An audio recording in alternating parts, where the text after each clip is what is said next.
हाय, आपके साथ मैं हूँ Surabhi Sharma. India TV YouTube channel subscribe करिए, बेल आइकन दबाएं।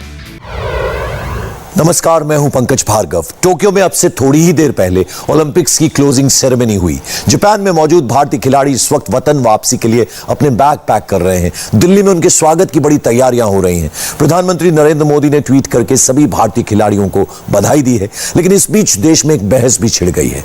क्या ओलंपिक में जीते गए मेडल तुक्के में आ गए, या ये एक बड़ी प्लानिंग, बड़ी सोच के नतीजे हैं? हमने ओलंपिक्स में पिछले 40 सालों के रिकॉर्ड खंगाले, भारत के लिए मेडल जीतने वाले खिलाड़ियों से बात भी की। कल और आज का अंतर क्या है, ये जरा इस रिपोर्ट से समझिए।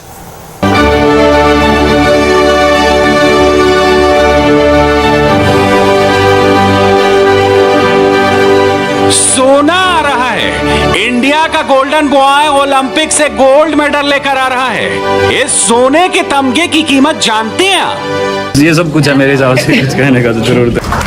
ओलंपिक का गोल्ड मेडल क्या होता है, ये जानना हो तो इन खिलाड़ियों से पूछिए जो देश के खातिर ओलंपिक का एक मेडल जीतने के लिए जिंदगी लगा देते हैं। सब कुछ भुलाकर सिर्फ एक लक्ष्य के बारे में सोचते हैं, फिर भी कोई विरला ही नीरज चोपड़ा बन पाता है। गोल्ड मेडल की ताकत भारतीय हॉकी टीम के कप्तान से बढ़िया और कौन बताएगा, जिनकी टीम ने 41 साल बाद हॉकी में भारत को ब्रॉन्ज मेडल दिलाया है। अगर आज बात की जाए पूरे देश में ना नीरज भाई का पूरा नाम चल रहा है, तो ये डिजर्व करते हैं। बहुत हार्ड वर्क किया है, तो हमें पूरे देश को बहुत ज्यादा प्राउड है इनके ऊपर। इन्होंने पूरे देश का नाम रोशन किया है और इन्हीं के साथ हम लोग पूरा से ऊपर करके जा रहे हैं, ठीक है ना। और जितने भी यहाँ पे प्लेयर्स हैं, मैं सभी को बधाई देना चाहूंगा कि आप लोगों ने बहुत अच्छा खेले यहाँ पे। और जितने भी स्टाफ लोग हैं, थैंक यू सो मच कि आप लोगों ने बहुत ज्यादा हेल्प की हमारे यहाँ पे। कभी भी किसी भी चीज की प्रॉब्लम नहीं आनी चाहिए।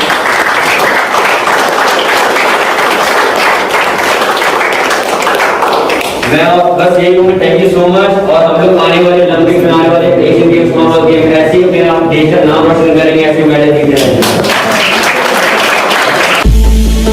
ओलंपिक में भारत अपने खिलाड़ियों को हमेशा से भेजता रहा है, लेकिन मेडल का सूखा बना ही रहता था। 100 साल में टीम इंडिया टोक्यो से अब तक का बेस्ट परफॉर्मेंस करके आ रही है।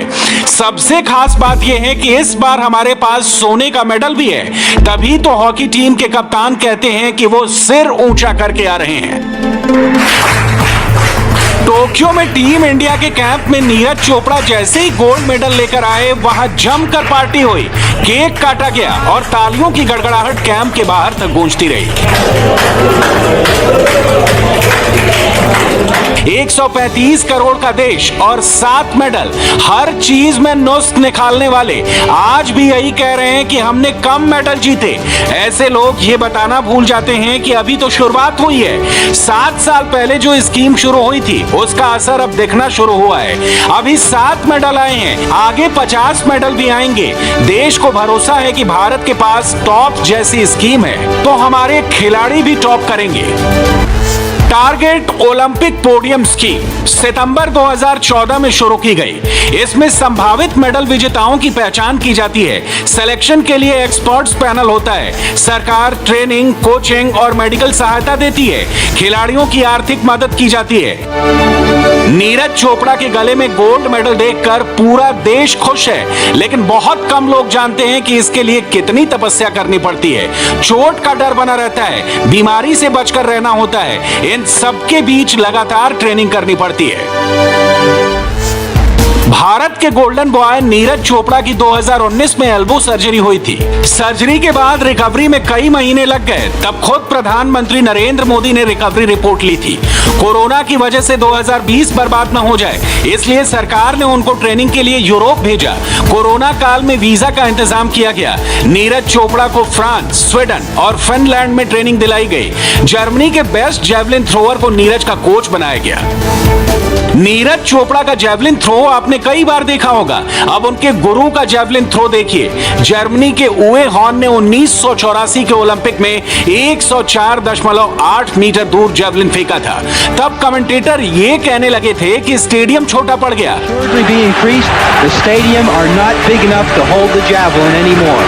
मोदी सरकार ने उन्हीं उवे हॉर्न को नीरज चोपड़ा का कोच बनाया। अच्छा गुरु मिले तो शिष्य गोल्ड जीतता ही है। नीरज चोपड़ा को मौका मिला, सहूलियत मिली तो उन्होंने भारत के लिए सोना जीत कर दिखाया। क्योंकि इंजरी के बाद काफी अप डाउन आए, तो आप सभी ने हेल्प की और ये सभी आप सभी का, मेरी मेहनत तो है ही, उसके साथ साथ आप सभी की मेहनत है और सारी फैसिलिटी के लिए थैंक यू सो मच। काफी खुशी हो रही है, ये तो मैं मतलब आपको एक्सप्लेन नहीं कर सकता कि कितनी खुशी है, लेकिन हाँ बिल्कुल वो टाइम आया था, थोड़ा इंजरी की वजह से बहुत दिक्कतें आई थी, लेकिन फिर भी सभी का साथ रहा और अच्छे से रिहैब भी हुआ और इंजरी भी सक्सेसफुल, मतलब ये जो सर्जरी भी सक्सेसफुल होगी। तो थोड़ा टाइम लगा कम बैक करने में। जो मेरा 2019 का साल था, बस उसकी थोड़ी सी वो पूरा खराब चला गया। मेहनत काफी की थी उसकी, उस साल भी वर्ल्ड चैंपियनशिप के लिए। फिर उसके बाद पूरा फोकस 2020 पे अपना ओलंपिक्स पे किया था, तो कोरोना की वजह से वो भी प्रॉब्लम होगी। लेकिन मैं धन्यवाद बोलता हूँ अपने फेडरेशन का और सभी अपनी गवर्नमेंट का कि हम वहाँ पे बाहर ट्रेनिंग कर रहे थे और मुझे वहाँ पे कंपटीशन भी मिले। ओलंपिक में मेहनत तो खिलाड़ी ही करेगा, मेडल भी खिलाड़ी के गले में ही टंगेगा। लेकिन मेडल के पीछे कौन है, ये भी देखना बहुत इंपॉर्टेंट है। गोल्ड मेडल जीतने के बाद प्रधानमंत्री नरेंद्र मोदी ने नीरज चोपड़ा से बात की। विजेता से तो सभी बात करते हैं, मोदी ने ओलंपिक्स में जाने से पहले नीरज चोपड़ा से बात की थी और कहा था अपना 100% देना और प्रेशर बिल्कुल मत लेना। बेस्ट करके नेशनल रिकॉर्ड किया और अभी भी सर पूरी मेहनत कर रहे हैं, कोशिश करेंगे कि जितना अच्छा हो सके उतना बढ़िया करके आए ओलंपिक में। नीरज जी बहुत अच्छा लगा आपसे बात करके। मैं एक महत्वपूर्ण बात आपसे कहना चाहता हूं, आपको अपेक्षाओं के बोझ तले दबने की जरूरत नहीं है। आप अपना 100% दीजिए, बस यही मिजाज, बिना किसी दबाव के पूरा प्रयास कीजिए। मेरी आपको बहुत शुभकामनाएं हैं। टोक्यो में नीरज चोपड़ा ने जिस हाथ से सोना जीतने वाला भाला फेंका, 2 साल पहले उसी हाथ की सर्जरी हुई थी।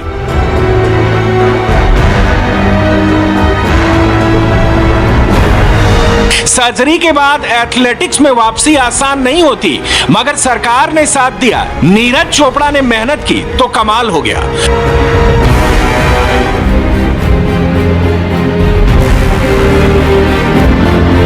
कुछ लोग आज नीरज चोपड़ा की टाइमलाइन तलाश रहे हैं। मई 2019 का ट्वीट दिखाकर चैंपियन खिलाड़ी की आलोचना कर रहे हैं। ऐसे लोग अगर ट्वीट देखते हैं तो इस खिलाड़ी को भी तो देखिए।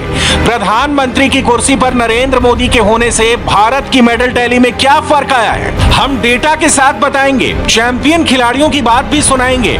उससे पहले आज की एक और तस्वीर देख लीजिए। मणिपुर की राजधानी इंफाल में मुख्यमंत्री एन वीरेंद्र सिंह ने मीराबाई चानू को अपने घर बुलाया, केक भी काटा और बर्थडे भी मनाया।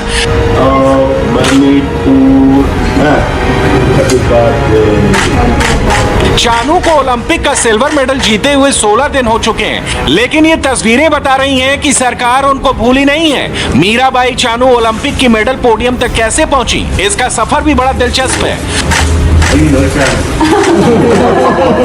2016 के रियो ओलंपिक में चानू अपना लिफ्ट फिनिश नहीं कर पाई थी।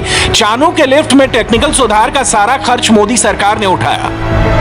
सरकार ने मीराबाई चानू को अमेरिका भेजा, कोरोना सेकेंड वेव शुरू होने से ठीक पहले भेजा। टोक्यो ओलंपिक तक चानू अमेरिका में ही रही और टोक्यो में चानू ने पहले ही दिन सिल्वर मेडल जीता। पहलवान बजरंग पुनिया की कहानी भी अलग नहीं है। मोदी सरकार ने बजरंग पुनिया को रूस में ट्रेनिंग दिलवाई। ओलंपिक तक रूस में ही रहे पुनिया। टोक्यो में बजरंग पुनिया ने ब्रॉन्ज मेडल जीता। बजरंग पुनिया भी कल अपना मेडल लेकर भारत लौट रहे हैं। 15 अगस्त को पुनिया लाल किले पर प्रधानमंत्री के मेहमान होंगे। पहले से काफी चेंज हुआ है और उसमें उन्होंने जो फेडरेशन है, साई है, खूब खिलाड़ियों के लिए खूब मदद करी है और वो रिजल्ट आप देखेंगे लंदन के बाद हमें देखने को मिला। हमने 7 मेडल जीते यहाँ पे लंदन में हमने सबसे ज्यादा 6 मेडल जीते थे, तो अब की बार 7 जीते हैं।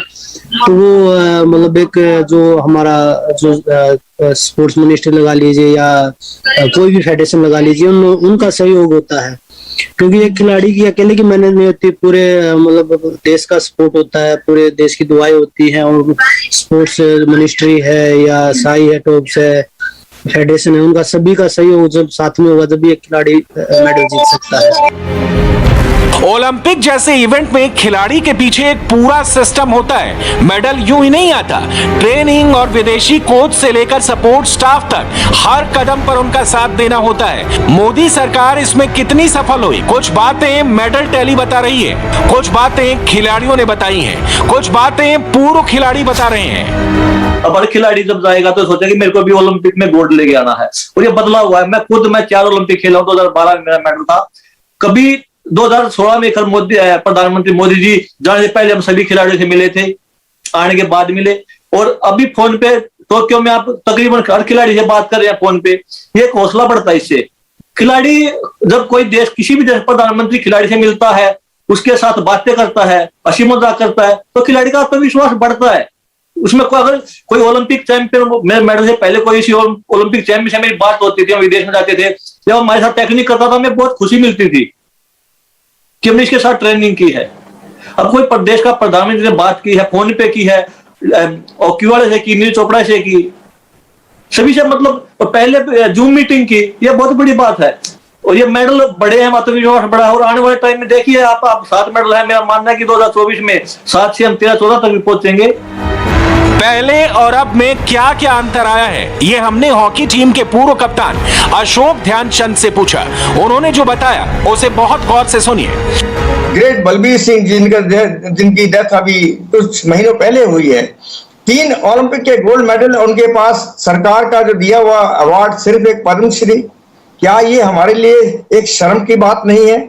इस तरह के एक नाम नहीं, मैं तो 50 नाम गिना सकता हूँ जिनको कि वो अवार्ड जो हाईएस्ट अवार्ड होने चाहिए थे उनको देने चाहिए थे। 3-3 गोल्ड मेडल लाने वाले, 4-4 ओलंपिक के मेडल जिनके पास क्लाउडिया साहब के पास में थे।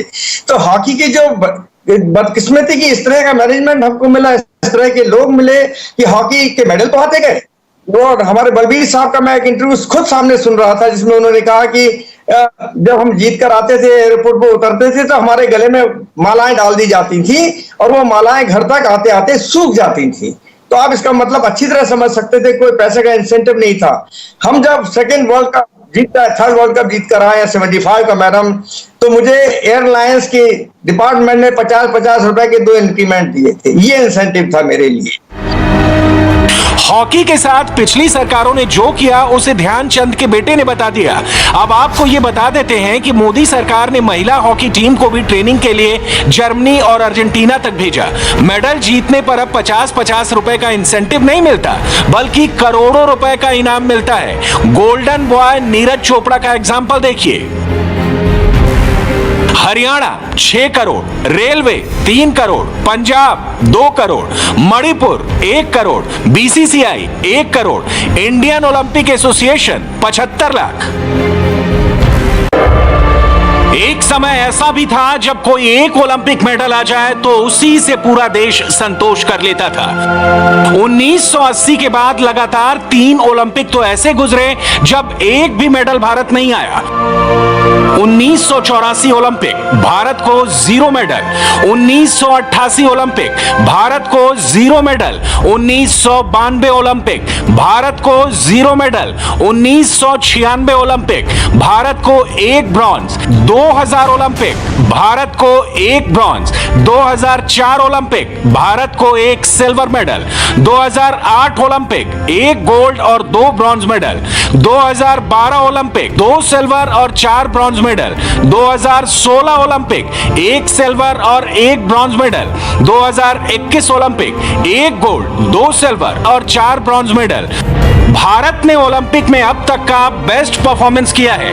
पहली बार टीम इंडिया मेडल टैली में टॉप 50 देशों में शामिल हुई है। आज खबर यह बनती है कि पहलवान रवि दहिया को सिल्वर मेडल जीतने के बाद भी गोल्ड नहीं जीत पाने का मलाल रह जाता है, और बॉक्सर लॉलिना ब्रॉन्ज मेडल जीतने के तुरंत बाद अगली बार गोल्ड जीतने का संकल्प ले लेती हैं। ये भरोसा कहां से आया, इसकी वजह समझनी हो तो प्रधानमंत्री के साथ गोल्ड मेडलिस्ट नीरज चोपड़ा की ये बात सुन लीजिए। आपने देश का नाम रोशन किया है और देश की युवा पीढ़ी को इसके कारण खेल के क्षेत्र में आगे आने का मन करेगा। और इस बार टोक्यो में ऐसे ऐसे क्षेत्र में हमारे लोगों ने दम दिखाया है जो नॉर्मली भारत के बच्चे नहीं होते हैं, लेकिन आपने करके दिखाया है। बिल्कुल सर, मुझे लगता है कि आने वाले बच्चे जो भविष्य प्रेरित होंगे और अपना स्पोर्ट्स है और ज्यादा ऊपर जाएगा। और मैं चाहता हूँ कि और आप तो फौजी है, आप तो फौजी हैं, इसलिए और भी बच्चों को तैयार कर पाएंगे, बहुत अच्छी तरह तैयार कर पाएंगे। हाँ। बिल्कुल बिल्कुल सर, बस आप ऐसे ही साथ देते रहिए खिलाड़ियों का और ऐसे ही मनोबल बढ़ाते रहिए। तो मुझे लगता है कि सर खेल बहुत ही जरूरी है एक देश के लिए और अपने देश को प्राउड फील करवाने के लिए। और बस जैसे बिल्कुल, और ज्यादा जब स्पोर्ट होता है तभी तो स्पोर्ट्समैन स्पिरिट आता है। और आपके माताजी पिताजी को भी मेरी तरफ से प्रणाम कहिएगा, क्योंकि ये बहुत गर्व का पल है आपके परिवार के लिए भी और देश के लिए भी। मोदी हैं तो खिलाड़ियों को भी भरोसा है कि आने वाले दिनों में मेडल और बढ़ेंगे। ओलंपिक की टैली में भारत की पोजीशन अप होगी, जलने वाले जलते रहेंगे। भारत को सेलिब्रेशन के मौके अभी बहुत मिलने वाले हैं। हाय, आई एम सुरभि शर्मा। खबरों से अपडेट रहने के लिए India TV YouTube channel subscribe करिए, साथ में बेल आइकन जरूर दबाएं। जुड़े रहें इंडिया टीवी के साथ।